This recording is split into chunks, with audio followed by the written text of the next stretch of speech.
అందరికీ నమస్తే। ఈరోజు జనసేన పార్టీ ఆవిర్భావ దినోత్సవం సందర్భంగా ఈ పిల్ల సైకోలు చేసే ఆనందం చూస్తూ ఉంటే నవ్వొస్తా ఉంది। ఏందా మీ ఆనందం? ఎవరిది పార్టీ అసలు? చంద్రబాబు ప్రయోజనాల కోసం, చంద్రబాబు కొరకు, చంద్రబాబు చేత, చంద్రబాబు చే స్థాపించబడినటువంటి పార్టీయే జనసేన పార్టీ। తెలుగుదేశం పార్టీకి తోక పార్టీయే ఏదైతే జనసేన పార్టీ।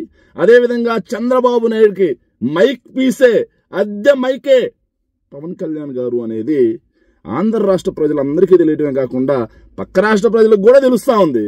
మీరేమో ఆవిర్భావ దినోత్సవాలు అంటారు। ఏంది 12 ఏళ్ళలో మీరు పీకింది?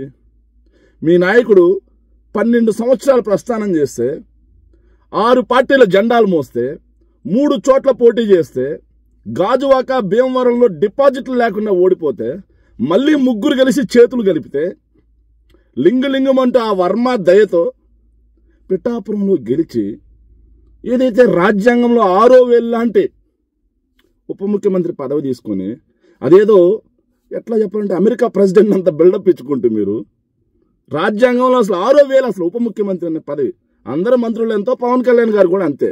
కానీ ఏదైతే ప్రజా ధనం దుర్వినియోగం చేసుకుంటూ రాజ్యాంగంలో 6వ వేలు లాంటి పదవిని అనుభవిస్తూ, దానికి అదనంగా స్పెషల్ ఫ్లైట్లు, స్పెషల్ హెలికాప్టర్లు, ఎవడు సొమ్మిదంతా? ముఖ్యమంత్రికి ఉండవలసినటువంటి ప్రోటోకాల్ని ఉప ముఖ్యమంత్రికి భర్తీ చేస్తున్నారు అంటే ప్రజాధనం వృధా అవుతున్నట్టు కదా। సో సైనిక్స్ గుర్తుపెట్టుకోండి, పవన్ కళ్యాణ్ అనే ఒక వ్యక్తి ఒక కులాన్ని మొత్తాన్ని చంద్రబాబు నాయుడు గారికి తాకట్టు పెట్టేశారు। అది అర్థం చేసుకునేసరికి మీకు జీవితకాలం సరిపోద్దేమో। ఎందుకంటే పవన్ కళ్యాణ్ అనే వ్యక్తికి పార్టీ నడిపే శక్తి సామర్థ్యాలు లేవు। కానీ ఈ విషయంలో చంద్రబాబు నాయుడు గారు నేను స్పష్టంగా అభినందిస్తున్నా। ఏ విషయంలో అభినందిస్తున్నానంటే, చంద్రబాబు నాయుడు గారు వెరీ క్లియర్గా ఆయన మొదటగా ఆయన స్థాపించిన పార్టీ కాదు, ఆయన మామకి వెన్నుపోటు పొడిచి లాక్కున్న పార్టీ అయినా సరే పార్టీని నడుపుకుంటూ వచ్చి ఈరోజు ఆయన కోసం ఒక పార్టీ వేరే వాళ్ళ చేత స్థాపింపజేసి ఆ రోజు నుంచి ఈ రోజు వరకు ఆ పార్టీని దిగ్విజయంగా రన్ చేపిస్తున్నాడంటే జన సైనికులు అందరూ కూడా గుర్తుపెట్టుకోవాల్సిన అవసరం ఏంటంటే, మీరు ముందుగా థ్యాంక్స్ చెప్పాల్సింది చంద్రబాబు నాయుడు గారికి అని చెప్పేసి తెలుసుకోవాలి। ఇంకోటి, జనసేన ఆవిర్భావ దినోత్సవం సందర్భంగా జన సైనికులు కూడా ఆలోచన చేసుకోవాల్సిన అంశం ఒకటి ఉంది। ఏంటంటే ఈ 12 ఏళ్ల ప్రస్థానంలో పవన్ కళ్యాణ్ గారు ఎక్కడి నుంచి ఎక్కడికి వచ్చారు, మిమ్మల్ని ఎక్కడి నుంచి ఎక్కడికి తీసుకొచ్చారు?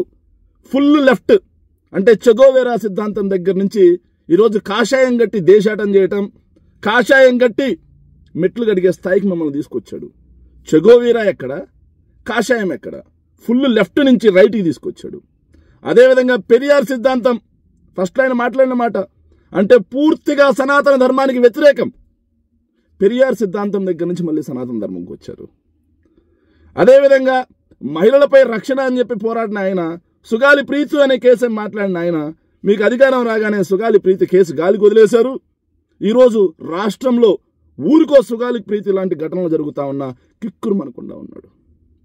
తిరుపతి లాంటి చోట మీ ప్రభుత్వ వైఫల్యాన్ని మాట్లాడిన ఆయన ఈరోజు ఏదైతే మెట్ట ప్రాంతమైనటువంటి రాయలసీమలో ఆరాధ్య దైవమైనటువంటి అవధూత కాశీనాయన ఆశ్రమంలో మీ ఫారెస్ట్ డిపార్ట్మెంట్ వాళ్ళు సత్రాలు కూలుస్తా ఉన్నా కామ్గా ఉంటాడు, గోశాలలు కూస్తున్నా కామ్గా ఉంటాడు, అదేవిధంగా అన్నదాన సత్రాలు కూలుస్తున్న కామ్గా ఉంటారు, పేదలకు పట్టడు అన్నం పెట్టే కార్యక్రమాన్ని బదనాం చేస్తూ ఉంటే, ఇబ్బంది పెడతా ఉంటే కామ్గా ఉంటాడు।